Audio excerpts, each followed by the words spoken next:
Здравейте и добре дошли в това видео. Днес ще разгледам всички 17 декмастера, представени ни в сезон 3 на Duel Monsters.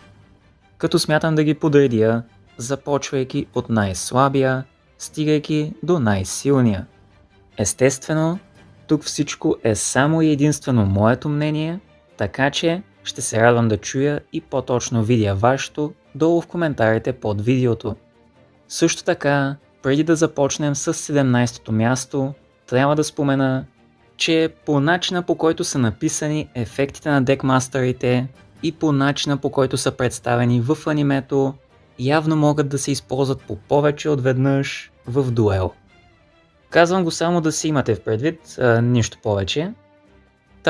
Започваме с 17-то място, което съм дал на Strike Ninja.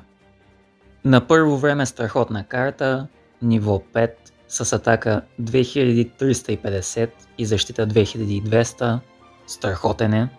Обаче ефектът му като декмастър, аз мисля, че е най-лошият. Той гласи: по време на хода на който и да е от играчите, можеш да дискарднеш две карти от ръката си, за да активираш сетната спел или трап карта на полето, все едно е твоя. Моментално изключваме опцията да можем да активираме наши карти с този ефект, понеже по принцип можем да си ги активираме. Все пак и правилата на Battle City са активни. С други думи и спел карти можем да активираме като Quick Play спел карти. Така че Strike Ninja работи само и единствено за да активираме сетнатите спел и трап карти на противника. А ние не ги знаем. Просто махаме две карти от ръката си и се молим обърнатата спел или трап карта да е полезна. И то дори да не е полезна, молим се да може да се активира. Сега разбирам, че Strike Ninja е уникална карта за отборна игра, както видяхме в анимето, но за игра 1 на 1 е пълното дъно. На 16-то място съм поставил Nightmare Penguin. Ефектът му, както и този на някои други декмастери, си има свое име, като то е Turbocharger. Всички обърнати с лицето нагоре Water чудовища, които контролирате, получават 200 атака. Или по-просто казано, това е филд спелка, от която само вие се облагодетелствате, а вашият противник не печели нищо. Не е зле, ма не и достатъчно добре. Water монстърите до сезон 3 в Yu-Gi-Oh! Duel Monsters не са кой знае какво, не са чак толкова силни и в много от случаите просто им трябва Legendary Ocean или Уми, за да се развихрят до по-висока степен. Мако Цунами го доказва, така че отново не е кой знае какво. Пък и без друго противниците в повечето случаи нямат Water монстъри, освен ако Кръм не се изправи срещу Мако Цунами. Тогава вече ще има нещо, което малко да направи разлика, но това е. Този декмастър просто ми е прекалено дженерик, недостатъчен и ако бях на мястото на Кръм, ще да играя другият Water декмастър, който ще се появи малко по-късно в този лист. На 15-то място съм сложил Kuriboh. Да, знам, той е от най-айконик чудовищата някога съществували в Yu-Gi-Oh!, но като декмастър не е добър.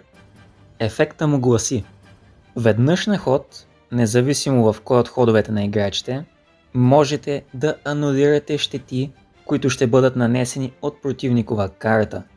След това специално призовете Kuriboh от декмастър зоната в монстър зоната. А ние вече знаем, че когато декмастър бъде убит, автоматично губите дуела, независимо от това дали имате останали жизнени точки. Kuriboh може да ви спаси от един ефект на карта на противника, но когато го сложите на полето, то е с атака 300 и защита 200. Почти всичко може да го убие. Дори и някой от крайниците на Екзодия може да го направи. Прост ефект на карта може да го направи. Буквално за едното спасяване все едно му казвате: ела тук има победи, аз нямам нищо. Слагам го пред Strike Ninja и Nightmare Penguin, просто защото може да ни спаси веднъж, оттам нататък се модим. На 14-то място съм сложил Blue Eyes White Dragon. Още един супер иконик монстър. Ефектът му е сравнително прост. Фюжън чудовищата могат да атакуват в хода, в който са призовани. Буквално това гласи, което е супер, защото в Battle City фюжън чудовищата не могат да атакуват в хода, в който биват призовани, а трябва да изчакат. Заради това е създадена специалната карта Quick Attack и Blue Eyes работи точно като нея. Щях да го сложа по-нагоре, ако имаше декмастъри в GX ерата, например, когато фюжените бяха върха на всичко. Обаче тук, в Duel Monsters, до трети сезон, пък и всичко да разгледаме по-напред, почти няма фюжени. Всеки един дуелист има един-два и много рядко ги играе, просто защото не им трябват толкова много. Пък и да не говорим за това, че след Battle City фюжените пак могат да атакуват в хода, в който са направени, но нали сега разглеждаме в виртуалния свят, в трети сезон как се представят. Нали, Blue Eyes не е толкова добре, просто няма материали и декове, за които да върви както трябва. Което се отнася и за 13-то място, а именно Goddess with a Third Eye. Нейното умение се казва Fusion Vision и ви позволява, като дискардните спел карта от ръката си и имате нужните чудовища за фюжън призоваване, да ги призовете все едно сте използвали поде. С други думи, просто поде не ви трябва, ако имате спел карта в ръката. Май го обясних по-сложно отколкото трябва, както и да е. Просто Goddess with a Third Eye ви помага по-лесно да фюжън призовете, махайки едната част от материалите, които ви трябват за фюжъна, но проблема е, че не може да атакувате. Трябва да изчакате, ако нямате Quick Attack. По моя прищявка я сложих над Blue Eyes, понеже сметнах за по-важно да ми е по-лесно да призова фюжъна, отколкото да атакувам с него веднага. На 12-та позиция съм сложил Super Robo-Yaro. Декмастър, който специално е направен за да бъде на монстър зоната. Да, алтернативен начин на игра, кефя са на такива работи, не ме съдете. Той има много ефекти. Добре, 3 ефекта са, но са доста повече от на останалите. Първият гласи, че когато тази карта се бие с противниково чудовище, може да сетнете спел или трап карта от ръката си на полето. Това най-вече става за отборна игра, но може да се използва и когато противника ви атакува и преди това сте изтеглили по някакъв начин. Полезно е до някаква степен и за 1 на 1. Вторият му ефект е по време на бойната фаза, тази карта получава 1000 атака. По този начин Super Robo-Yaro става с атака 2200, което хич не е зле. Естествено само в бойната фаза става това нещо, но пък и тогава трябва да се защитавате с него.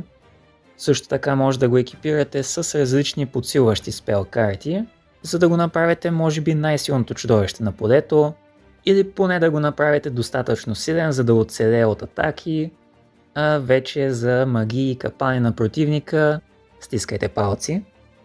Третият и последен ефект на Super Robo-Yaro гласи: когато противниково чудовище атакува, можете да специално призовете Super Robo-Yaro от декмастър зоната си и да го направите таргетът на атаката на противника. А както казах преди малко, по време на атака или по-точно бойната фаза, Robo-Yaro се вдига атаката с 1000. Представете си, че преди това сте сетнали някой екипиращ спел и бум, оцелявате. Но естествено това е в най-идеалния сценарий. Важното е, че Super Robo-Yaro се използва като щит и копие едновременно и просто много интересни игри могат да се направят с него, но няма как да ги тестваме. На 11-то място съм сложил Flame Swordsman.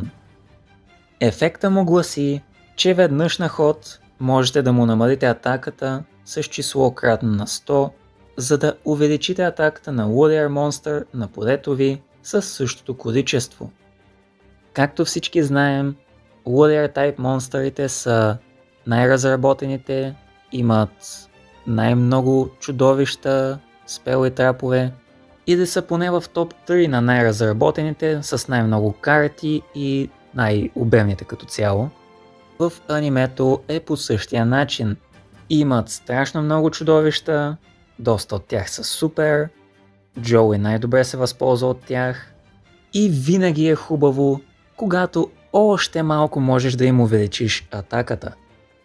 Gearfried, например, който по принцип не може да се увеличи атаката с екипираща карта, Flame Swordsman просто ще му я качи и така. Или пък чудовището на противника е с 100-200 по-силно, Flame Swordsman дай малко точки тука и работата е решена. Така през целия дуел просто може да се занимавате с това да си повишавате малко статистиките на чудовищата, да си играете малко по този начин с противника или ако не сте на кеф, бухате всички 1800 точки атака на Flame Swordsman на някой друг силен Warrior монстър и се опитвате да го биете по-бързо.